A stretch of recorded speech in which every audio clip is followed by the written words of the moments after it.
everybody. Welcome to English for You, and we're talking about virtual travel today. I'm Kat. And I'm Mike. And so, yeah, like I just said, we're talking about virtual tourism. I've never virtualed, Kat. You've never virtualed? I've never used VR, goggles, anything like that. I guess the closest I ever came to virtualing, I don't think that's a word.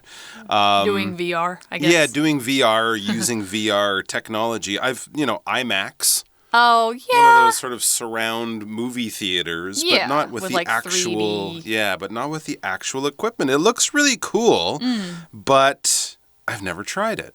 Yeah, I've only tried demos, like in stores and stuff. stuff. What did you think?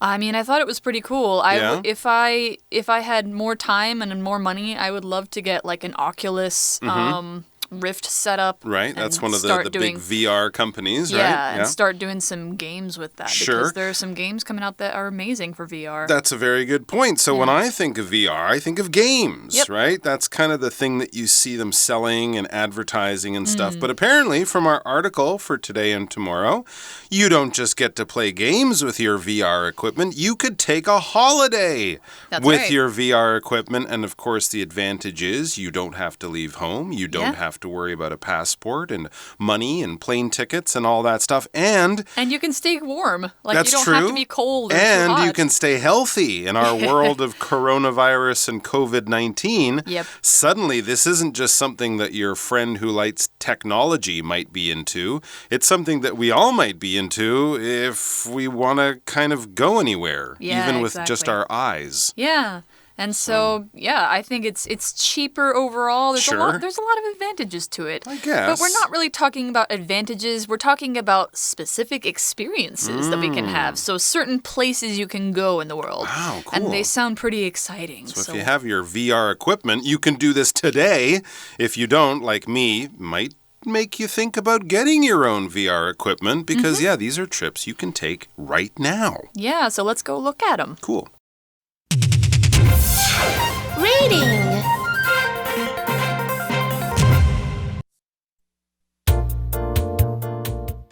Virtual travel.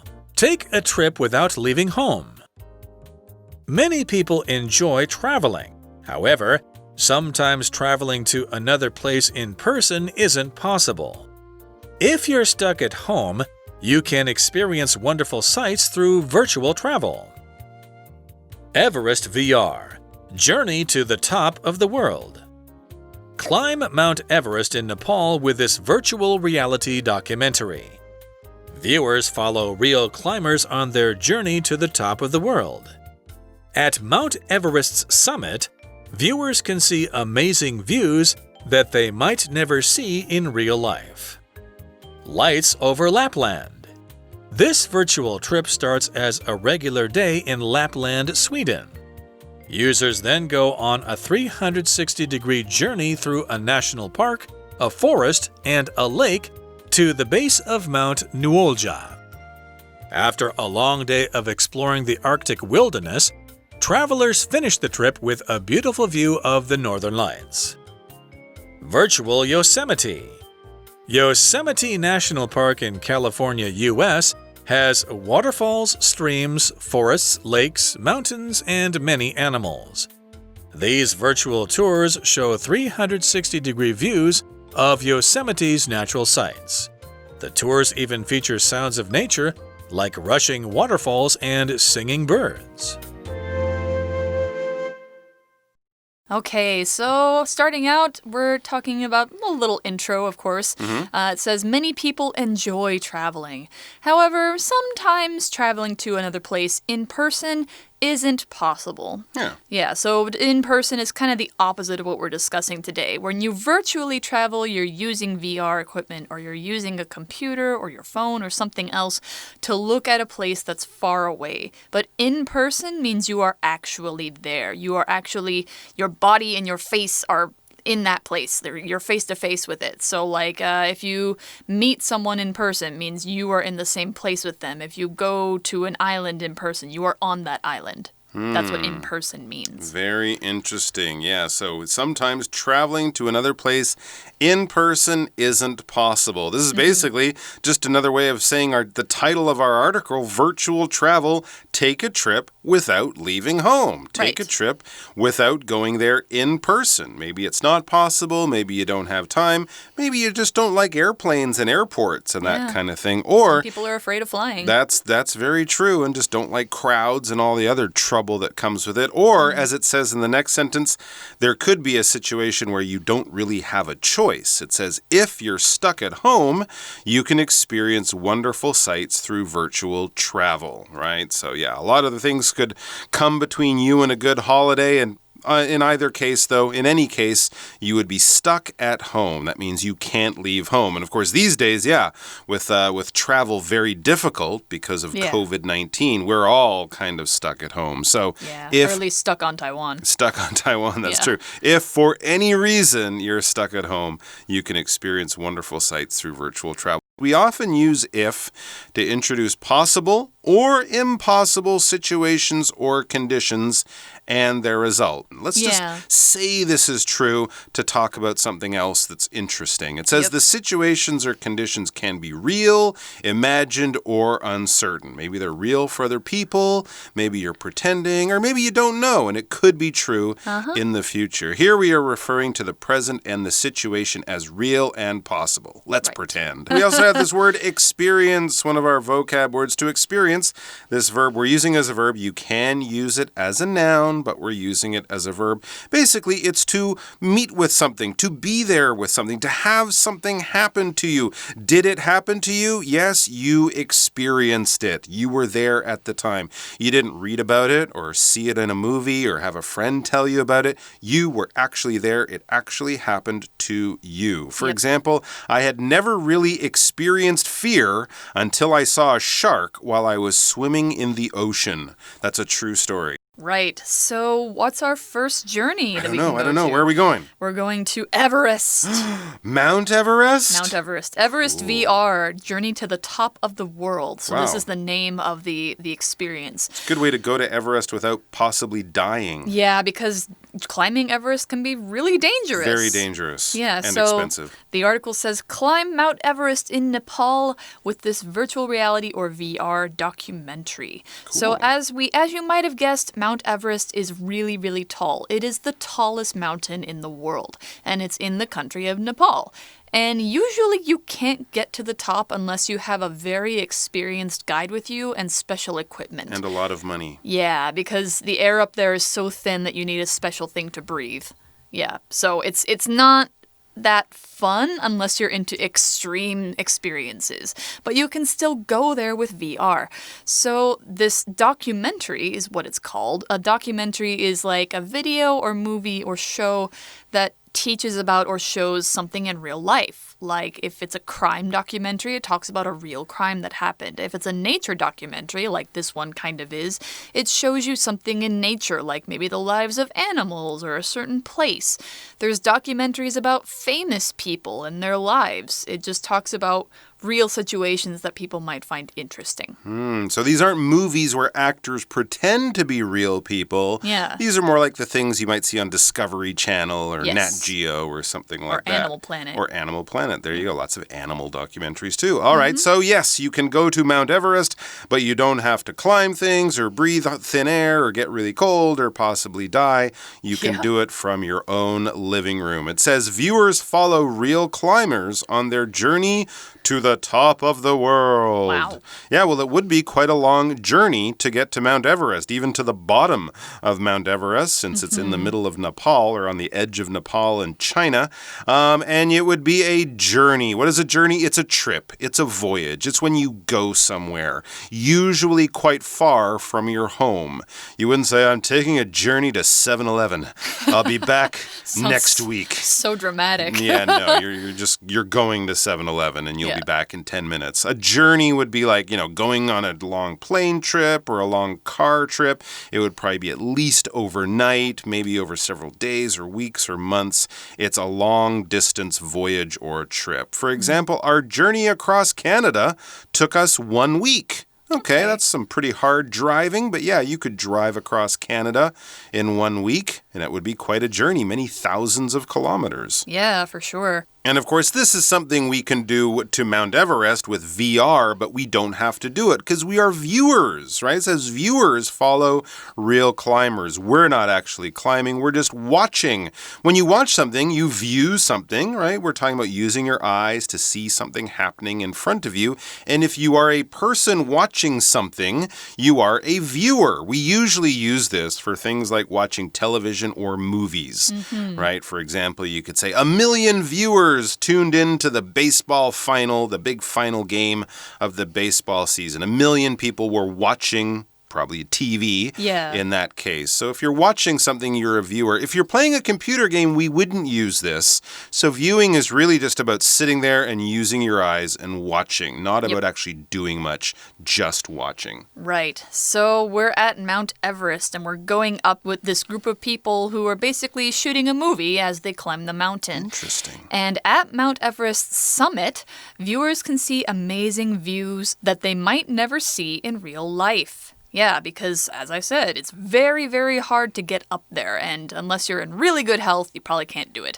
So, summit is one of our vocab words we have here, and it's, as you might guess, the top of a mountain.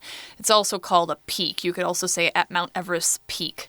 So summit, yeah, it means the top of a mountain, but it can also have another meaning. It could be like an important meeting with leaders of different countries or different organizations where they discuss an important issue, like you might have the G7 summit with all these different countries. Anyway, yeah, that's a summit where all the leaders are meeting. But we're talking about the top of a mountain. So an example sentence would be, from the mountain's summit, they could see several tiny villages. Okay, so basically, yeah, from the top of Mount Everest, you'll see amazing views. Yeah. You're at 8,806 meters above the rest of the world, or Holy at the cow. highest point. It's very, very high. It's almost as high as a plane flies. Yeah. Basically, up there above the clouds. So Basically, you take 8 of the tallest buildings in the world and stack them on top of each other.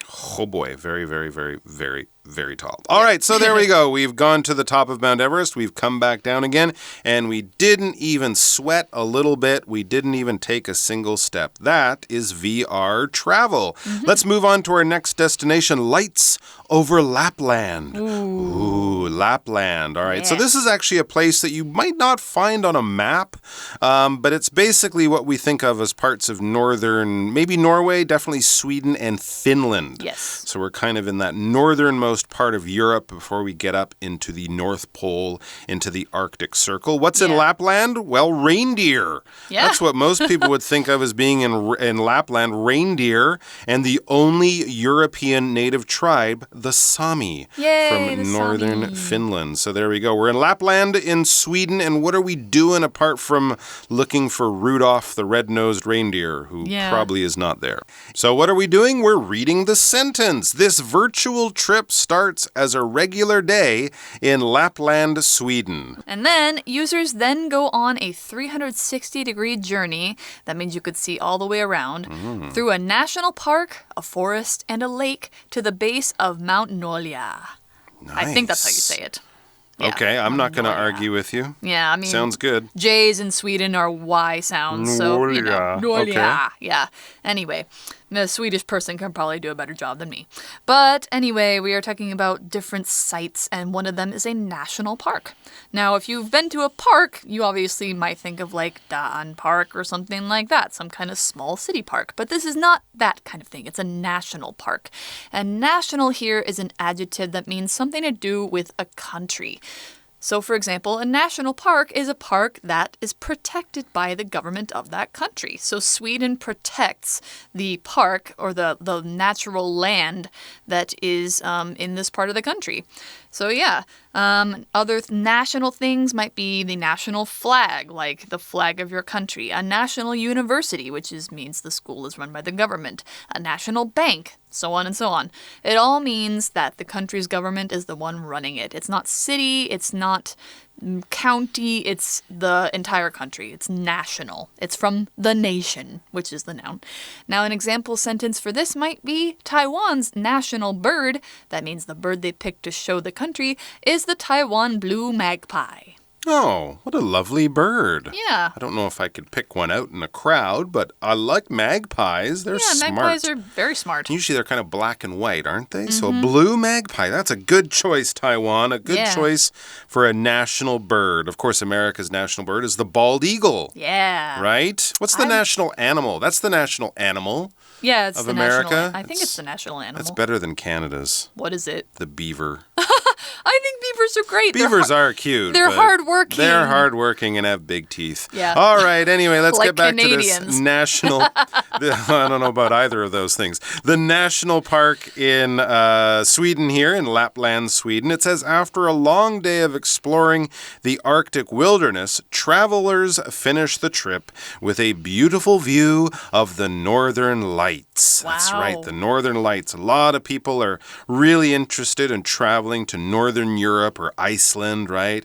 To see the Northern Lights. Well, you can do it without leaving your home. You can do it from your sofa in the middle of Taiwan or something. Of course, that would be impossible outside, but with VR technology, you can. And also, you'll be able to explore the Arctic wilderness of Lapland. What is it to explore? Basically, just to look around an area that you don't know very well, right? When you go to a new city, you might check into your hotel and then drop your bags and get back out to just go look around. Let's go look around and see some stuff. Where are we going? I don't know. Let's just walk down this road and see what we find. That is to explore. And in that case, you're exploring a city, but let's say you're in a forest and you're walking down a path. What's at the end of this path? I don't know. We're just exploring the wilderness in that case. So the wilderness is a sort of wild country. We're not walking through a farmer's field necessarily, but we're walking, up a valley between some mountains or through a forest or maybe even along a coastline of a wild beach area. It's just basically a place without buildings, without a lot of human development or anything that people have made or constructed. It's very wild and natural. It's wilderness. All right, so Lapland, done. Mount Everest, climbed. Where are we going to next? Next is a place I think is a little bit less extreme because it's not quite so cold. Oh. But it's still beautiful. Okay. It's virtual Yosemite. You might have thought this said Yosemite. It is not. It's Yosemite. Okay. Yeah. So Yosemite National Park in California, U.S. has waterfalls, streams, forests, lakes, mountains, and many animals. Cool. It's a beautiful place. I think it's the second biggest national park in the U.S. Wow. Yeah. After Yellowstone? Yep. Cool. All right. So there you go. Yosemite National Park.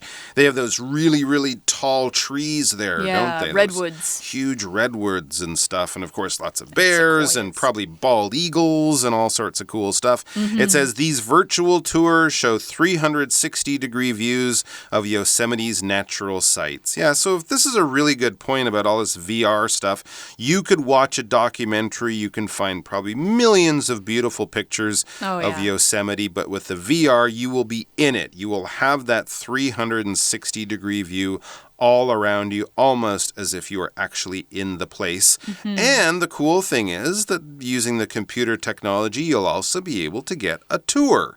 So you're not just there, you're there and you're learning about it. You're being guided through this place. And that's what a tour is. It's when someone with knowledge or experience or, extra education in something or a place or a time or history or whatever, they show you around and they kind of teach you a little bit. They kind of show you the most important, useful, and interesting information.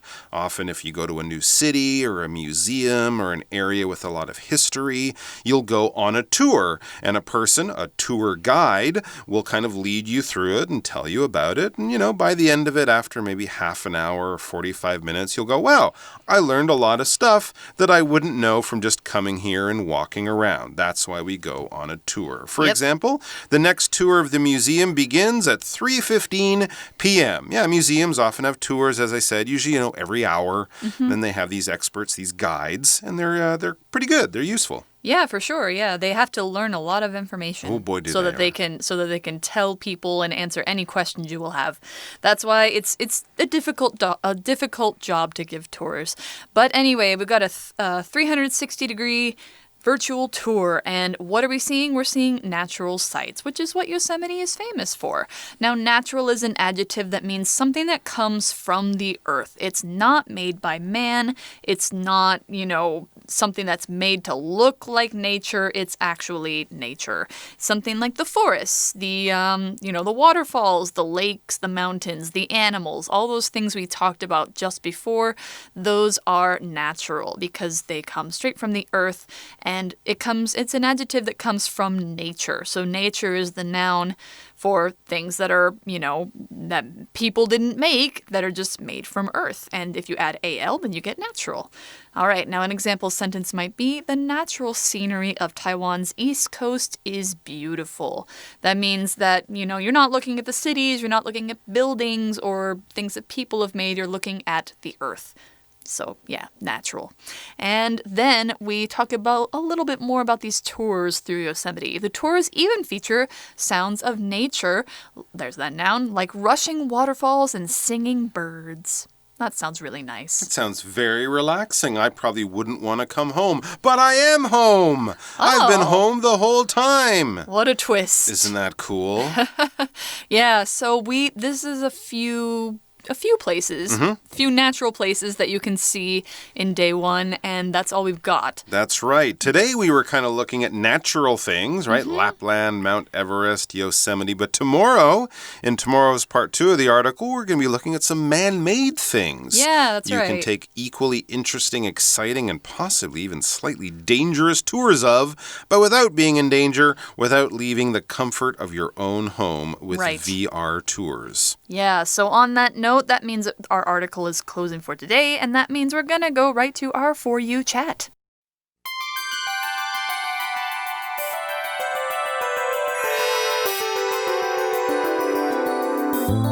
For You chat.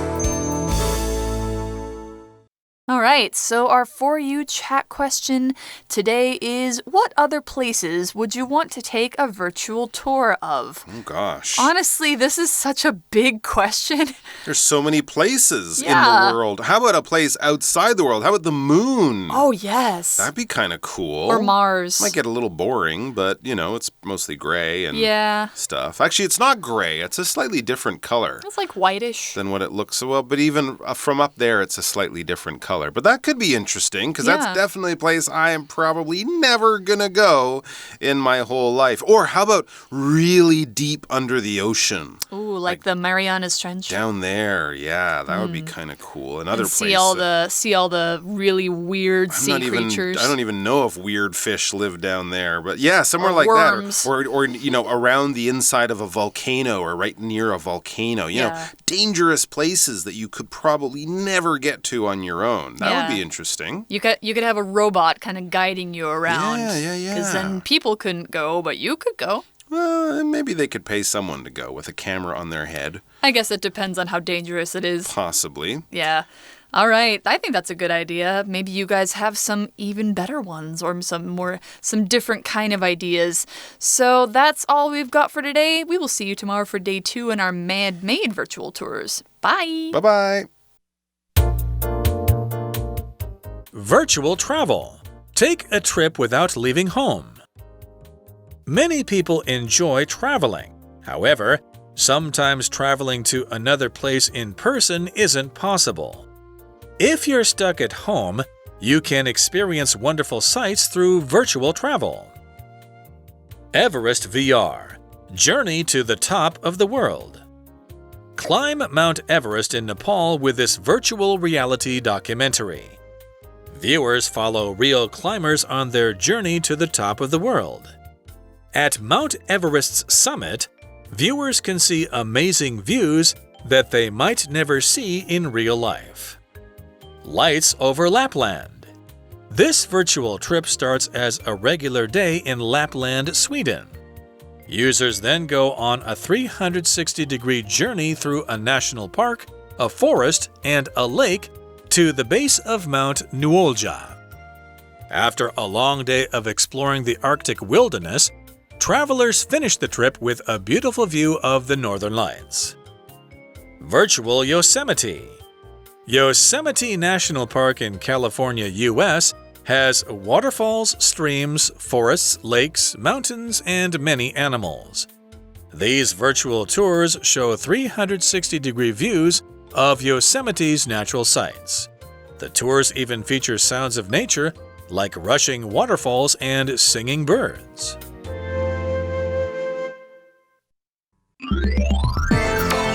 Vocabulary Review. Experience. Rebecca wanted to experience life in a foreign country, so she went to study in France for a semester. Journey. John's journey from Taichung to Hualien took him through Taiwan's central mountains. Summit. On clear days, the snowy summit of Mount Fuji can be seen from the center of Tokyo. National. Everyone in Spain celebrated when their national team won the 2010 World Cup. Tour. Tracy joined a tour at the National Palace Museum and learned about the history of many objects there. Natural. We drove out of the city to see some of the country's natural sights. 智慧小补帖 Documentary. Viewer. Explore. Wilderness.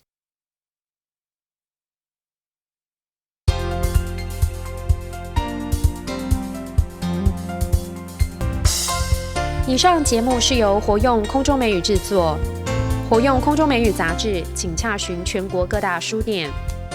如欲索取试听教材，请来电02-2364-4000 02-2364-4000，或上网查询，网址是 www.english4u.net www.english4u.net